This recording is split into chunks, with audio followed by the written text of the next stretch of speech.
You are watching The Wellness Hour, the leader in medical news and information. I'm Randy Alvarez. Today's topic, dental implants. According to my first guest, if you are missing one tooth or a few teeth, and especially if you're missing all of your teeth, you have to hear what he has to say. What you need to know about dental implants.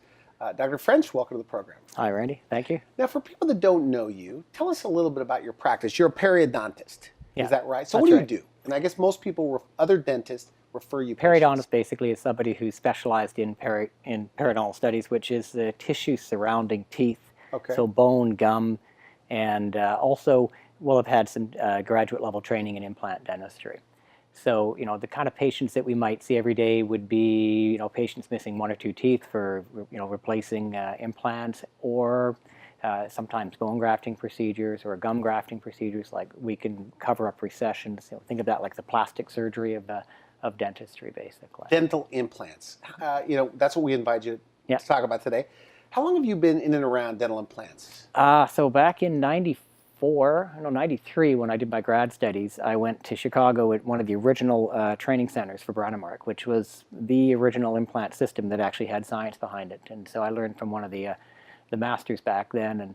And so I've been doing it since, and really have established my practice probably within about 5 years, where the 80 to 90% of what I do in a day is dental implants. Is that right? Now, why do you like it so much? I think it's... Because we talked on the phone. Yeah. I mean, you were excited about dental implants this topic. Yeah. I mean, I was excited back in dental school even. I looked at this and I thought, this is where implants are going to be where dentistry is going to go, in the sense that instead of taking existing structures and trying to make them work and last, because we used to have to fix teeth until they break and fail, we can actually replace whole structures and start over again. And I think that it's been a tremendous benefit to dentists.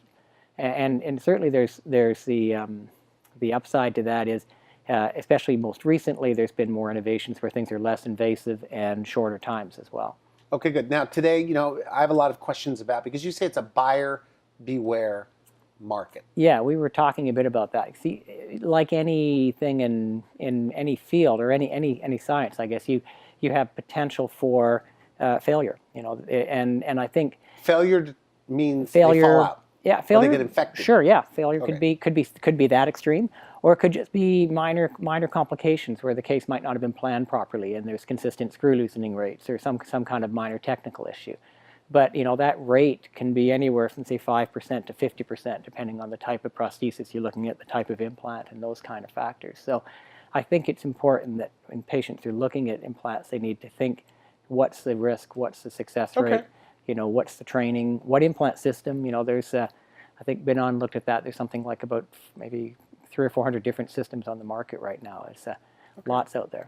So, for the denture wearers, just for a moment, we've talked a little bit how no more dentures. That the future of dentistry, that all denture wearers may have dentures that are attached to something.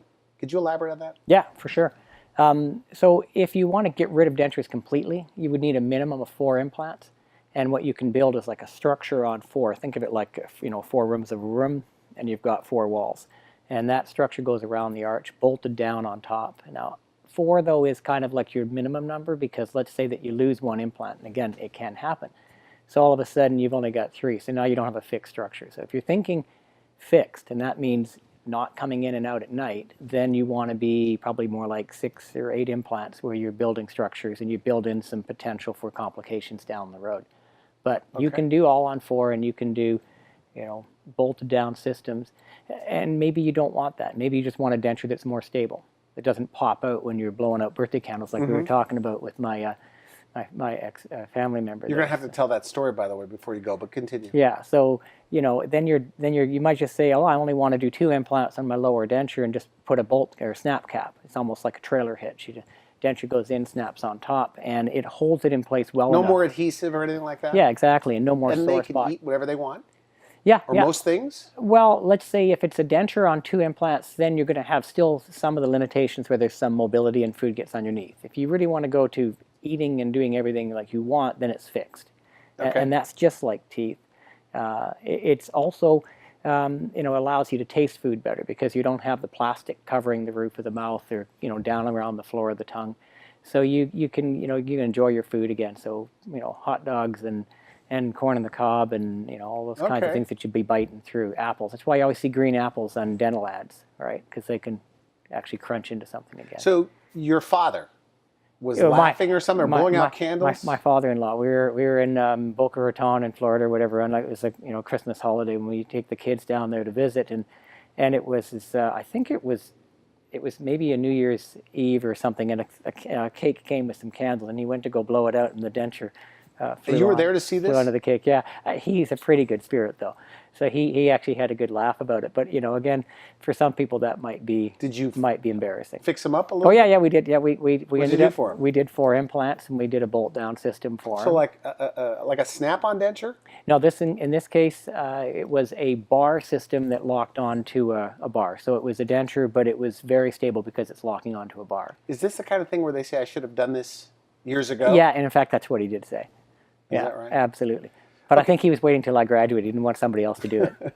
Okay, now back to you about dental implants, because we're talking about what could go wrong today. Yeah. Which isn't the most positive things to talk about, but I think you say people need to know about this. Yeah. But you publish articles about this. Well- you lecture to other doctors about this. Yeah, actually, I just gave a lecture to like 100 dentists in Calgary just I think about a month ago on failing implants. We have a database where we track over 8,000 cases right now, and what we did was we went back and looked at all the failures that we've seen, and so we had 91 implants fail out of that 8,000 something. So like basically 1.5%.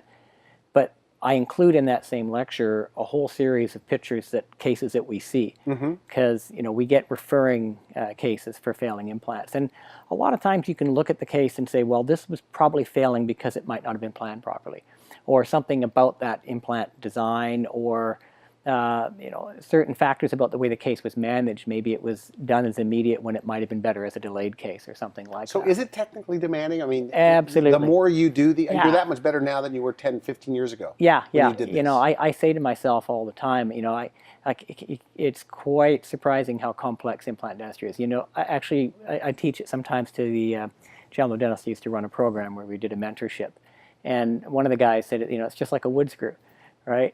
And it is technically just like a wood screw, but there's a lot of other factors that go into it, and it's not just the actual, putting the implant in the bone. Let's call that the easy part. It's when to do it, when not to do it. How do you treat and plan the case? What else is going on with the patient's case? Now, here in the United States, there's a big push. In my show, and I'm interviewing medical doctors and dentists, and I only hear the good stuff. And you're one of the first guys that said, Randy, there's a lot of things that could go wrong that I'd like to be on your program about. Yeah. But there's a big push for getting it done fast and teeth in a day. And I wanted actually you to talk about that stuff. Yeah. And you had to slow me down. I said, whoa. Yeah. So elaborate on that. And why is that potentially a problem? Well, first, Is that happening in Canada yeah, as yeah, well? for sure. Yeah, it is. Yeah. Like teeth in a day or that same Yeah. hour or Well, whatever? the idea of getting everything instantly. I mean, and it depends too on what kind of case you're looking at. But effectively, most of that advertising for that kind of teeth in a day scenario is a full denture bolted on implants. So you take out all the teeth that may or may not be failing, and then you put in 4 implants or 6 implants, and you bolt the denture down over top of it. Okay. So one of the problems with that is basically you end up having to take the case from maybe having some teeth to having no teeth and converting it to full implants. So in some cases it might be that you could save teeth. The other question is, why are you losing the teeth? Right? If you're losing That's a good question. Well, it's a really good question. So if you're losing your teeth because of cavities, then implants are a great choice, because implants will never get a cavity. But if you're losing your teeth to gum disease, and that's like smoking and diabetes are also risk factors there too, then you're going to go ahead, take out infected teeth, put implants in a socket that's infected. But if it's a bacterial infection, doesn't the bacterial infection live on the tooth root? And when the tooth comes out? It's in the tissue too. Oh, really? Okay. Yeah, yeah. I mean, we were just talking about lasers, whether they can decontaminate tissues or not. If you go ahead and if you take an infected site and you pull out teeth and put implants in that socket, how do you know you've got the bacteria under control? So you could still get an infected dental implant. You can even have titanium? you can even have the bacteria on the tonsils for a while after. Interesting. And they Okay. can reinfect sites at other sites in the mouth. So what you do is you go from a periodontal disease case to a periimplantitis case. The other problem is when you take a denture and you bolt a denture on a stick, basically, or you bolt it on here, you don't want air underneath it. Otherwise, you're going to whistle, right? So you got to take that and you got to push it tight up against the tissue, and that means you got to, clean under it really carefully. So if you got someone who has gum disease, maybe because, they don't like going to the dentist, they haven't gone to the dentist, they're going to just get all their teeth out and get this solved in a day.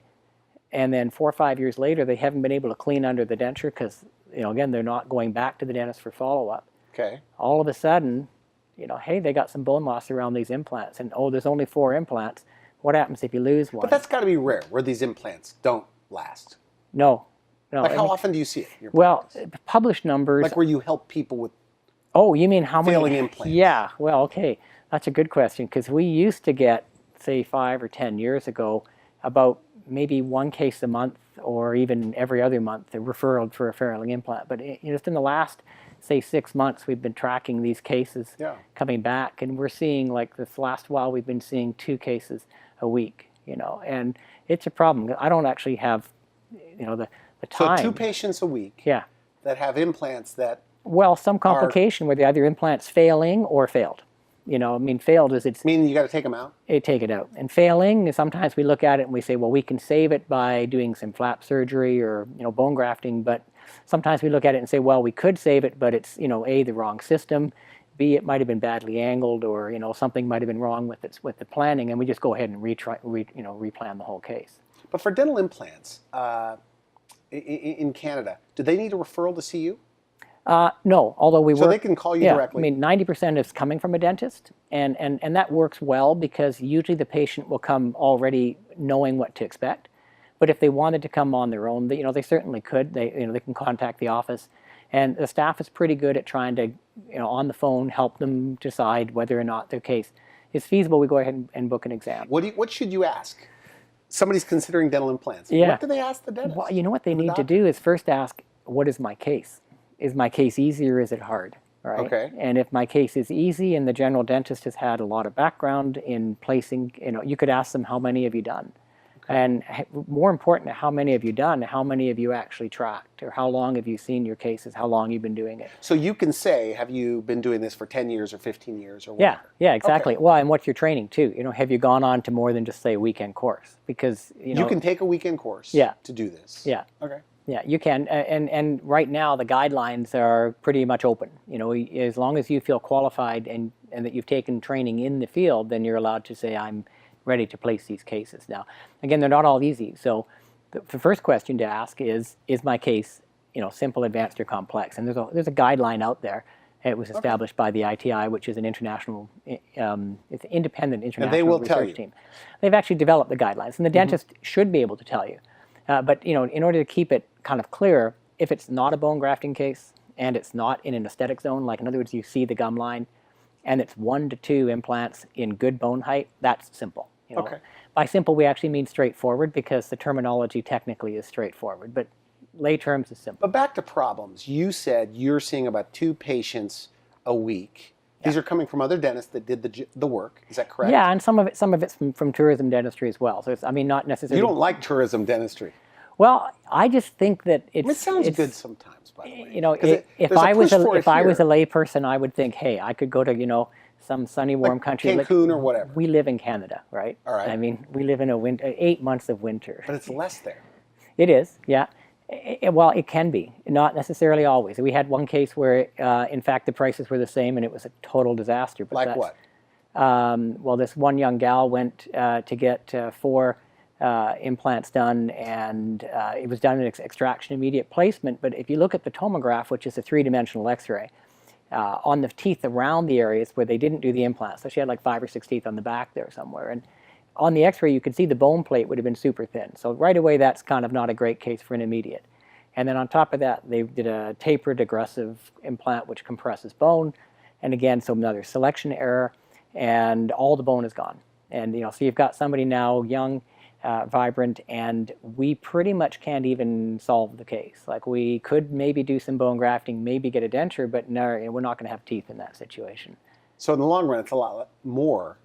Well, the cost of fixing that case is 4 or 5 times the cost of what might have been a normal case. Yeah, and but you could have done the same thing. Yeah. What she went to this other country for about the same price? Well, it turns out when we actually talked to them and found out what the price was, our prices were the same, which kind of really surprised me, because that's really the shame in the sense it wasn't even a savings. But let's say that it is a savings. Let's say that you can go somewhere and get it Okay, done for okay. half price. You know, what's the business model of a, say, a border town dentist? Is I'm going to see you, I'm going to do the implants, and then I'm never going to see you again. So in my mind, it's about getting the case in and out as quick as possible. So I'm not necessarily planning for long-term success. And there's times I look at a case and say, you know, we could do this as an immediate case, but, you know, smoker, diabetic, maybe thin bone, maybe some other factors. We would say, you know, load issues like heavy grinders. We're not going to do immediate in those cases. You know, but I'm thinking because I want to see them in 5 and 10 years as a success. But if my industry is border town and I'm just seeing people in and out as fast as I can for cheap, because that's my model, then I've got no long-term investment in making And success. somebody has to fix the problems then in Canada. Absolutely. You know, my father, I didn't tell you this, my father got dental implants. He's had at least 5 adjustments on his dental implant. Right, and right. now it's great. Yeah, yeah. But you'd have to fly. Yeah. So it would have been a lot more expensive. Yeah. Because he wanted to go to Mexico as well. Yeah. I said, please don't. Yeah. You know, just because, you know, guys like you were trying to tell me that, you know, things could go wrong in the hands of inexperienced well, guys. and you know, to be fair, when I go to these international meetings and we'll see dentists from other countries, there's a lot of really good and well-trained dentists there too. And it's not so much that you can't find them, but they're probably charging about what we're charging. In other words, the best of the market That's good to hear, by the way. You know, so it's not like a country issue. It's more like if you're shopping for discount and instant and people who don't follow up, then you're going to get discount. So go there instant, for no follow-up. vacations, but don't go there for your medical or dental procedures oftentimes. Yes, exactly. Okay. Yeah, because the bottom line is, even well done, so there's this one research by Petrusin that looked at 10 and 15-year studies on complications, right? And even well done, there's very high success rates. You know, first off, implants are surviving 95% and over, right? But that means 5% don't. So what happens when that, and that's in a good university-based study, you know, over 8,000 implants that were followed.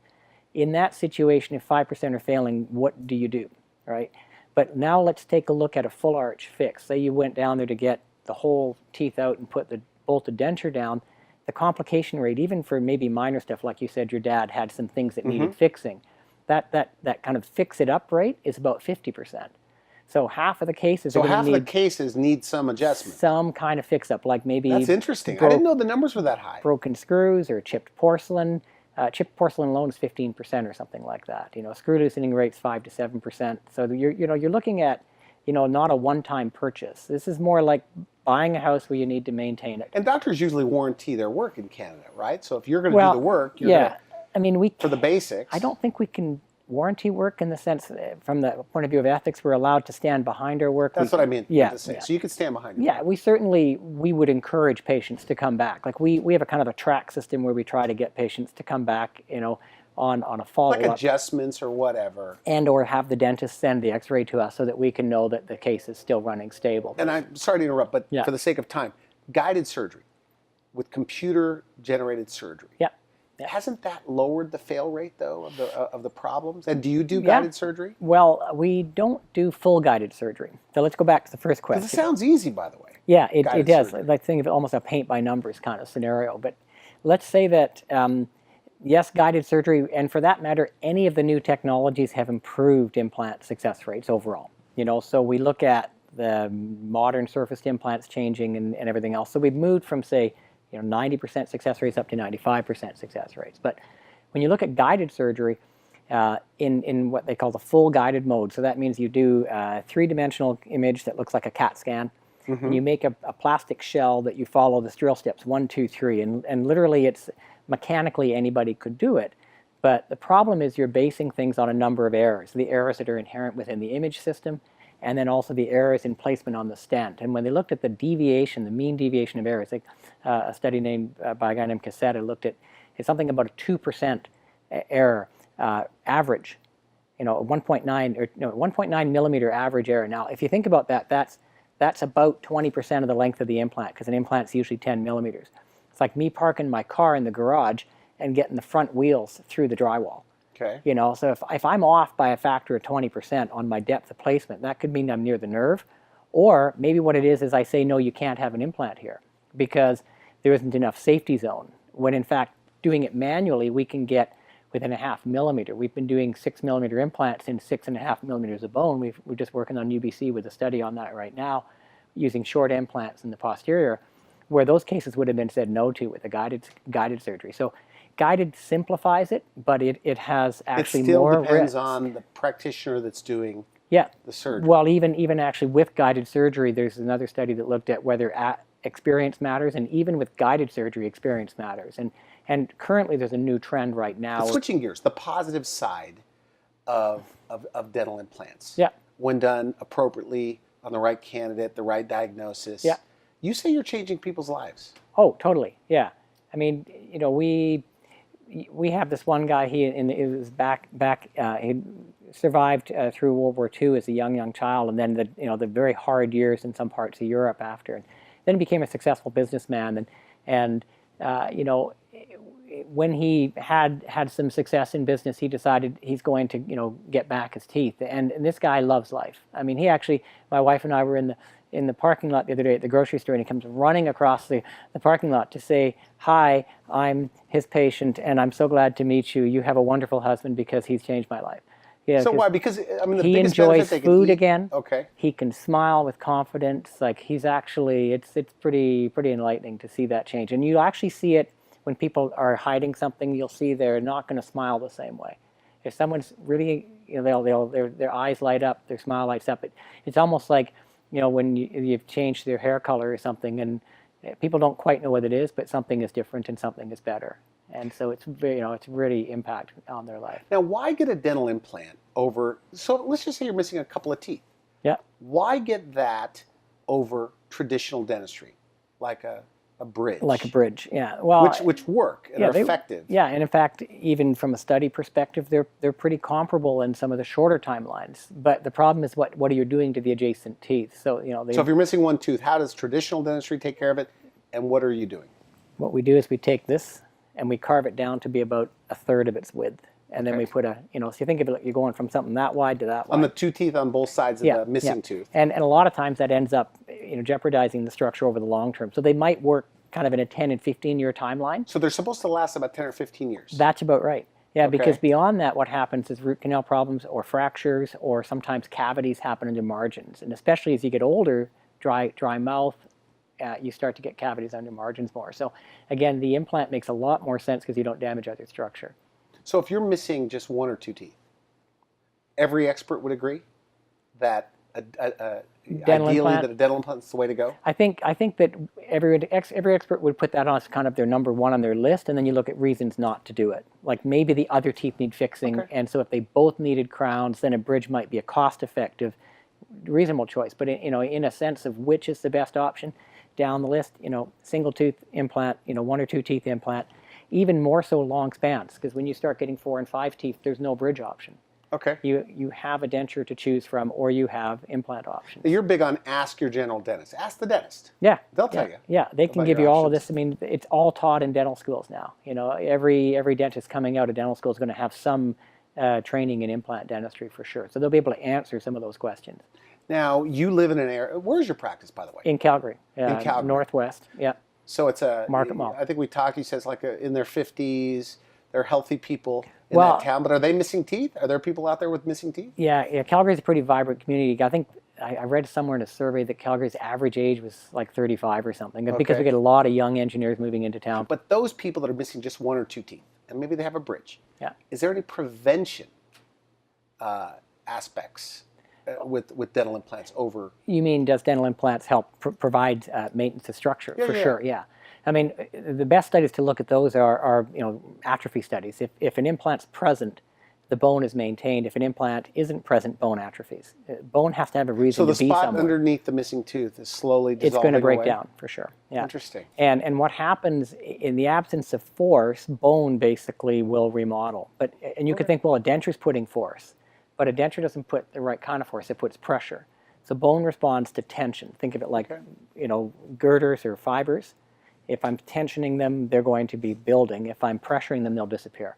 So a denture actually would speed up the problem in terms of bone loss. So we're out of time completely. To the denture wearers, for sure, they got to come in and get evaluated, right? No more dentures. Yeah. Yeah. Okay. And think, think about whether you want fixed or removable, and be careful about selecting, in Who's skill gonna do it? set, because these are complex cases. By definition, a full arch case is complex. And you don't have to rush it. Like this teeth in a day, possibly not everybody's a candidate. Well, and it Like works wait in a some few cases. weeks sometimes. Well, All right. you can do certain cases can be done immediately, and we've done that, but it's not every case. And the most important thing to think about there is what's the advantage for the time change versus what's the risk. Because anytime you do something like that, you're adding risk. There's a risk that the implants get disabled or displaced early, or that you have that periimplantitis infection transfer that we talked about. So, look at it and say, what's the advantage? If I've had dentures for 10 years and I'm going to go to do implants, does it make a difference if I wait 8 weeks for the implants to integrate, or do I do it all in a day? It's probably not going to make a difference, right?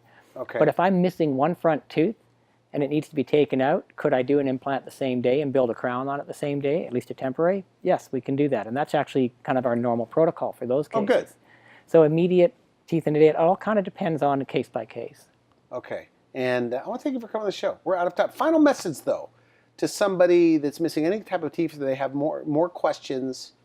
What do you say to them? Just come in? Well, I mean, ask your dentist, and if you're going to do the internet, try to look at sites that are university-oriented or institutional, like the Academy of Osseointegration or the AAP, Academy of Perio. Go to reputable sites for the information. All right, good. And you've been, this is your life's work. I mean, you eat, breathe dental implants. On my weekends. Because again, as I said, I'm putting together this paper on this implant database that we've been tracking now over 15 years, and trust me, this is going in on weekends and scoring bone scores on every case I do. So I don't just do them; I look at every single one afterwards and find out what my success rates are. I talked to your wife. She's in studio. Yeah. She says you always talk about dental implants. Yes. So you love it. She knows as much about implants as I do, I think. Yeah. All right. I want to thank you for coming on the show. Okay. And they can go to your website and find out more. You've been watching The Wellness Hour, the leader in medical news and information. I'm Randy Alvarez. If you would like to see this interview again, if you just caught 5 minutes of it and you want to direct a friend to it, go to wellnesshour.com and just put in Dr. French. You'll find it there. For now, I wish you could help. Thanks for watching The Wellness Hour, the leader in medical news with your host, Randy Alvarez, the authority on health issues.